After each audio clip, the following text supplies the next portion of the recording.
Boa noite, então, a todos os companheiros em mais uma reunião semanal aqui da Casa Caritas.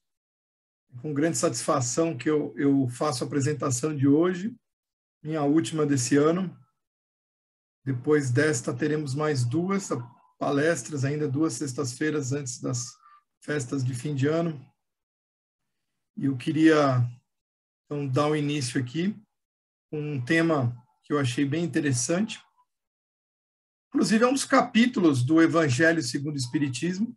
É um capítulo pequeno, é um capítulo pouco comentado e que eu algumas vezes tive oportunidade de ler e ler algumas passagens. Dessa vez eu li por completo para entender melhor um pouco do que se fala nesse capítulo.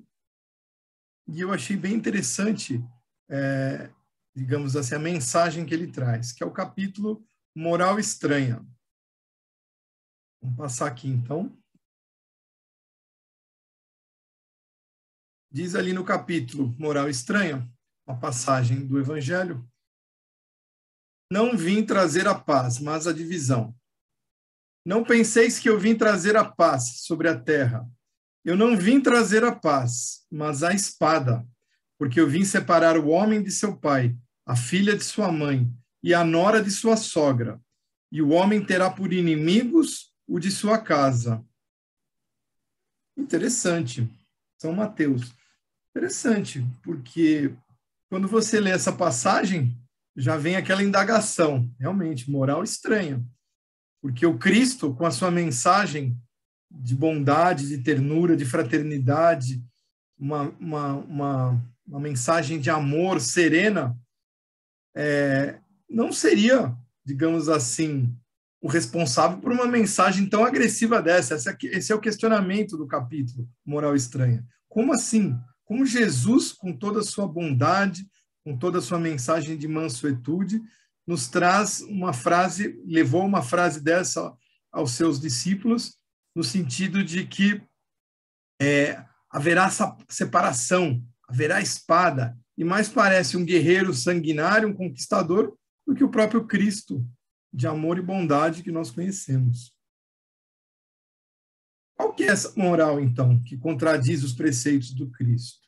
Na verdade, nós temos dentro do Evangelho segundo o Espiritismo, nesse capítulo Moral Estranha, a explicação de que houve uma interpretação ao pé da letra e que, levada a um entendimento, digamos assim, dessa transcrição literal, nos gera a ideia de algo revolucionário por parte do Cristo. E, na verdade, o que ele trazia por trás dessa mensagem era uma mensagem complexa, sim, porque ele falava por parábolas, ele não ia direto ao assunto, até porque o entendimento, e aí é uma coisa importante que nós temos que prestar atenção já no início aqui da palestra. O entendimento dos habitantes do globo daquela época era muito diferente daquele entendimento que nós temos nos dias de hoje. E também muito diferente dos antepassados dos mesmos, que tinham um entendimento ainda mais primitivo em relação à fraternidade, ao significado da divindade e tudo mais. Então, ali ele traz, através de uma parábola chocante, uma ideia que mais parece a luta do que exatamente a renovação, a mensagem de luz que ele trazia. Então, para a gente entender um pouquinho mais essa moral e esse momento da humanidade em que o Cristo já tinha um terreno mais ou menos preparado para a sua mensagem, nós vamos voltar alguns séculos antes, uns bons séculos antes, e vamos encontrar aqui o Sócrates e o seu discípulo Platão. Sócrates, tal qual Jesus, não deixou nada escrito. O grande filósofo não deixou nada escrito e sua mensagem foi toda nos foi passada por Platão. Ele dizia o Sócrates: só sei que nada sei. E Platão dizia: quem comete uma injustiça é sempre mais infeliz que o injustiçado.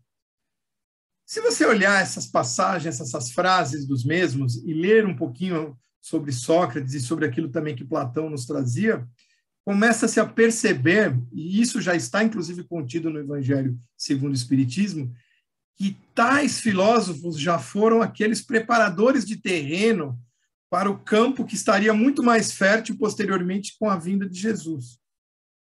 Então, na verdade, eles já tinham alguns conceitos da renovação, da boa nova do Cristo, mas que o tempo ainda não permitia que eles fossem entendidos completamente.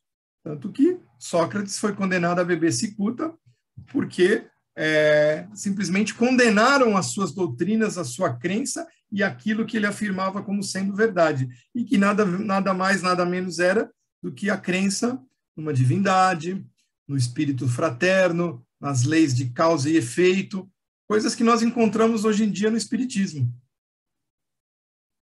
Se nós remontarmos também na Antiguidade, não só Sócrates e Platão, tem um outro exemplo aqui para vocês, de Akhenaton. De Akhenaton, que foi o faraó que trouxe o culto ao Deus Sol, que, segundo ele, na época, era a única divindade, o criador de tudo. E ele tentou combater aquelas múltiplas crenças que os egípcios tinham na época, com a adoração de imagens, com o paganismo que estava a todo vapor, fervilhando naquelas épocas da humanidade, tentou trazer um entendimento de que, na verdade, o criador de tudo era um só. E essa construção, inclusive, da cidade que ele realizou para o culto do Deus Sol, teve pouco tempo de duração.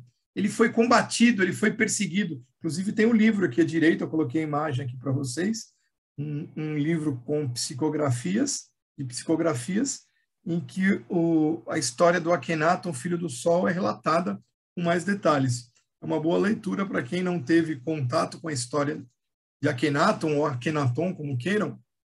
É muito interessante, porque ele já tinha lampejos do entendimento da divindade e de algumas leis que regem o universo e que são muitos deles princípios e bases da doutrina cristã. Mas ele foi combatido, perseguido e, inclusive, a sua cidade praticamente foi apagada dos registros quando ele veio a desencarnar. Foi praticamente tudo destruído, porque a sua ideia era revolucionária. E o mesmo ocorreu também com Sócrates e depois Platão. Então, aqui, Sócrates, Platão e Akhenaton pressentiram a ideia cristã. Encontra-se em suas falas doutrinas e princípios muitos fundamentos que encontramos em nosso espiritismo. Sócrates e Platão seriam, então, precursores da ideia cristã e do espiritismo? Sim, no próprio Evangelho nós encontramos passagens inúmeras falando sobre eles, principalmente os conceitos que Sócrates trazia na antiga Grécia, dentro de uma civilização extremamente avançada na época, de alto conteúdo intelectual, e mesmo assim ele foi combatido e foi ridicularizado em muitos momentos. Vamos ver aqui, então, o que o Evangelho segundo o Espiritismo nos diz. Eu achei muito interessante, peguei algumas passagens aqui para a gente ver. As preocupações que Sócrates e Platão tiveram. Vejam lá. Eles tiveram preocupações com os cuidados com a alma. Julgavam a mesma muito mais importante que o corpo físico. Entendiam que havia pré-existência da mesma e compromissos morais que deveriam ser levados a sério para não corrompê-la. Então, eles já diziam que o espírito existia, que a alma existia, que havia um ser extrafísico, que este ser realmente era o responsável pela ação da consciência. Tinha o entendimento das causas e consequências dos atos, tanto no nível físico como no nível de benesses e prejuízos causados à alma provenientes de atos praticados. Então, aquelas leis das consequências, das causas e efeitos, já eram um entendimento que poderia haver um corrompimento da alma frente aos danos causados em situações negativas pelo próprio veículo físico. Sócrates já questionava como seria a vida extracorporal e como seria a vida dos seres que habitam um mundo extrafísico. Inclusive, ele questionava a ideia de que, no primeiro momento que ele tivesse a oportunidade de se encontrar com o mundo extracorporal, extrafísico, ele teria muitas perguntas a fazer e muitos questionamentos para saber como era levada a vida desse outro lado nesse outro plano da vida, né, na verdade. Julgavam a virtude como sendo mais importante do que preces e oferendas sem real intenção de amor e fraternidade para com a divindade, do que preces e oferendas estéreis, sem a real intenção. Para Platão, existe um grande espírito que une a tudo e a todos através do amor universal. E esse foi considerado o grande crime. Então, eles entendiam realmente que havia uma consciência universal, criadora de tudo, e que nos oferecia as oportunidades de estarmos aqui, a praticar a virtude e com essas causas e consequências sendo uma das leis imutáveis do universo. E aqui tem a imagem aqui, o cartoon. Então, Sócrates, você é um filósofo? Certo? Certo. Que ótimo, pois eu sou Deus e possuo várias respostas para suas perguntas. Só que aí o Sócrates disse, que bom, pois eu possuo várias perguntas para a sua resposta. E é mais ou menos isso, o princípio da filosofia, o princípio moral que o Cristo nos traz de causas e consequências e da necessidade do autoaprimoramento, do aperfeiçoamento, da luta diária por nos transformarmos em criaturas melhores, do espírito de fraternidade que deve ser cultivado, das consequências que encontraremos dali à frente quando passarmos do plano físico ao plano extrafísico, no nosso desencarne. E isso gera constantemente questionamentos que já vinha desde o tempo de Sócrates e que até hoje nos fazem pensar, não é verdade? Quem já não parou para pensar, né? O que eu estou fazendo aqui? Por que estou aqui? Qual a real necessidade que tenho para me transformar em uma pessoa melhor? O que realmente eu preciso para me transformar numa pessoa melhor? Mas eu realmente preciso ser uma pessoa melhor? Eu sofrerei alguma punição se eu não executar as coisas segundo os princípios e ideais cristãos? Todos nós temos essa questão dentro de nós, né? O que é a morte? Por que estamos aqui? E assim por diante. E aí, voltando no tempo, nós vamos começar a entender por que Akhenaton, por que Sócrates, por que Platão não estavam ainda no momento exato evolutivo da humanidade para trazerem já algumas ideias mais consolidadas. Havia, sim, a necessidade de preparação do terreno. Então, diz ali, ó, ainda não era o tempo. O paganismo era dominante em todo o globo terrestre. Pois à direita ali. Havia necessidade do vazio existencial do paganismo estar exposto à luz da razão, que foi o que aconteceu quando Cristo chegou. E ali embaixo, a Boa Nova traz consolo e cria processos de entendimento nunca antes visto. Jesus já trazia imagens fortes que combatiam o paganismo e a necessidade de transformação individual e coletiva. E ali no final, a palavra do Cristo se multiplica e atinge o maior império do mundo. Tanto que estamos num grau de evolução do entendimento do ideal cristão muito maior hoje em dia do que na época do Cristo, em que o processo ainda era inicial.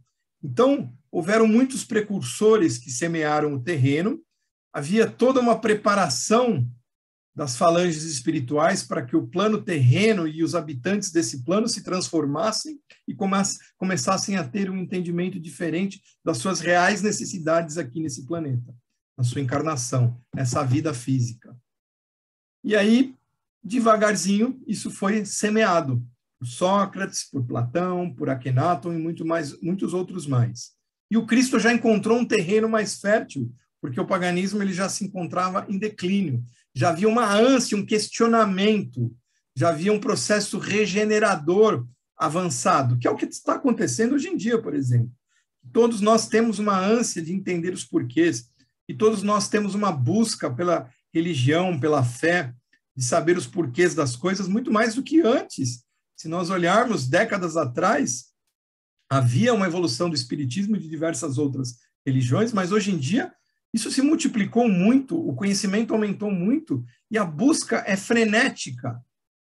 Florescem templos, igrejas, sinagogas, centros espíritas mundo afora, porque é uma busca, pois nós estamos pela religião e pelo entendimento dos porquês, porque nós estamos novamente numa fase transitória, que é o que aconteceu lá naquela passagem do Moisés até a chegada do Cristo.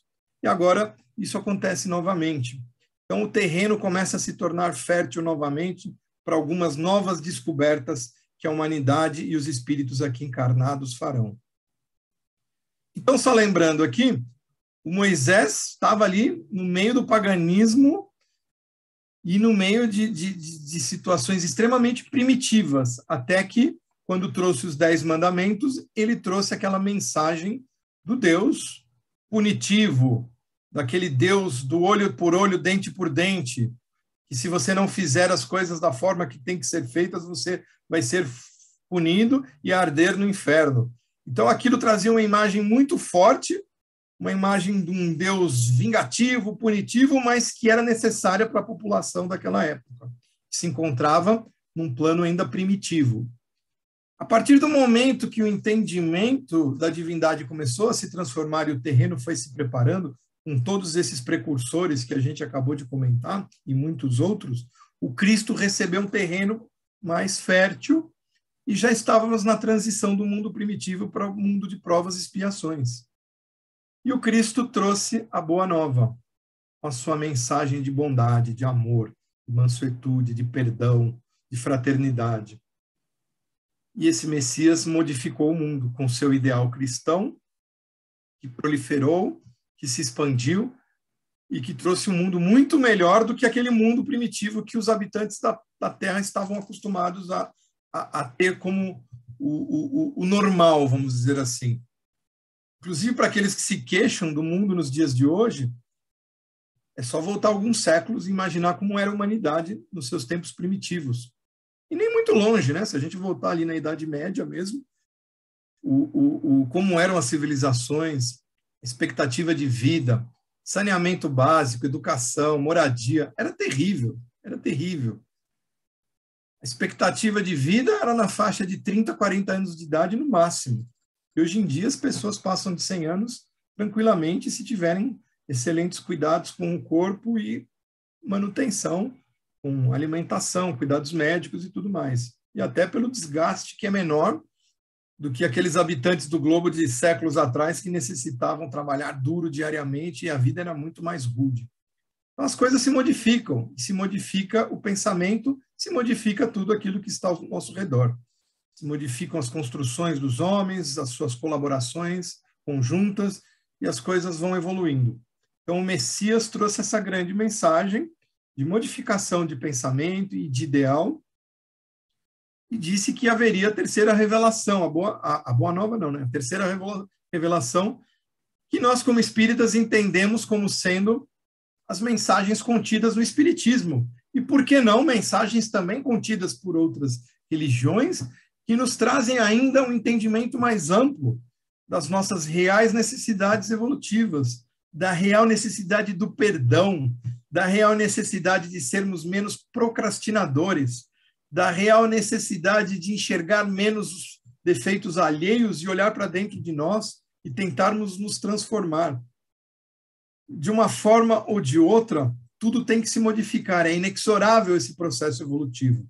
Mas que a partir do momento que o ser humano, o espírito encarnado, se coloca à disposição da luz para que seja conduzido em direção a ela, as transformações surgem. Surgem muitas vezes de uma forma inesperada. E essa revelação do Cristo, quando ele dizia que voltaria, na verdade não é o retorno físico externo, como aconteceu há 2000 anos atrás, mas é a volta do Cristo pelas vias internas. Pelas vias internas, é uma exacerbação, vamos dizer assim, da nossa consciência, que nos cobra ainda mais e nos diz, agora é o momento. Agora é o momento da modificação. Não, isto está errado, mude, pense diferente. Não fique parado, se movimente, faça acontecer. Não espere o milagre ocorre se você fizer o milagre de modificar o seu universo íntimo. Esse é o grande milagre.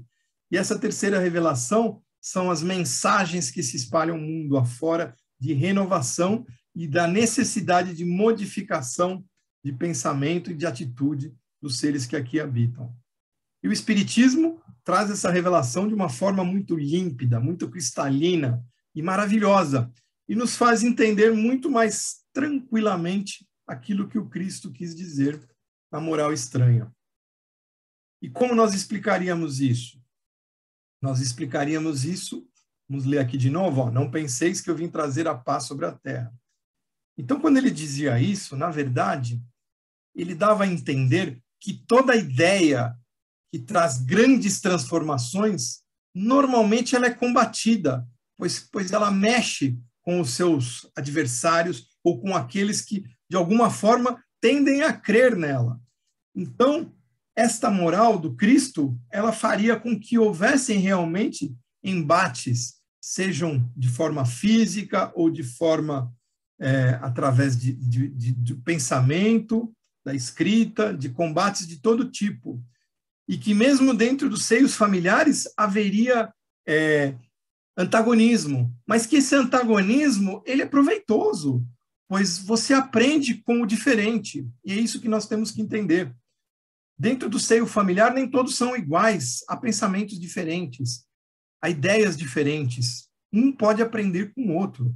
Mesmo aquilo que parece negativo pode nos trazer uma mensagem positiva. Mesmo a destruição pode fazer com que renasça algo melhor. E não necessariamente ele dizia, deve haver a guerra. Ele simplesmente trouxe a mensagem da boa nova. Porém, a guerra, os combates e os conflitos são inerentes à evolução humana, e eles acabaram acontecendo exatamente porque a ideia de renovação do Cristo mexeu com as estruturas coletivas do planeta.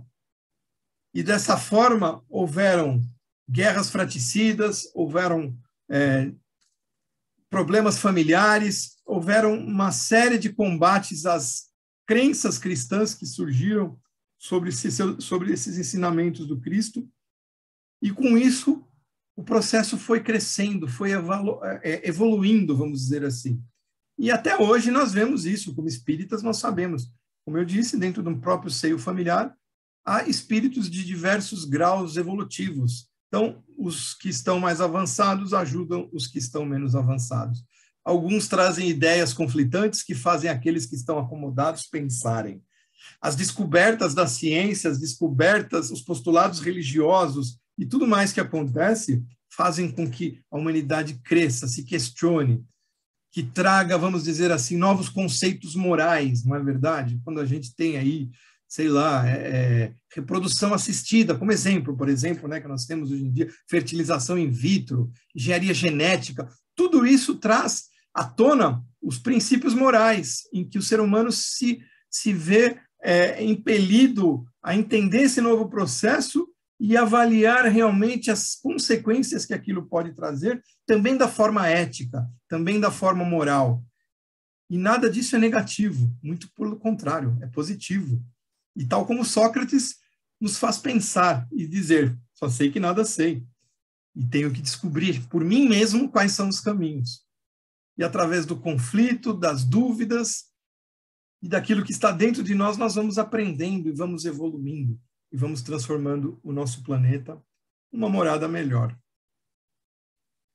Era isso que eu queria passar aqui para vocês. Nosso Chico já dizia, ó, a consciência é meu guia, a paz é meu abrigo, a experiência é minha escola, o obstáculo é minha lição.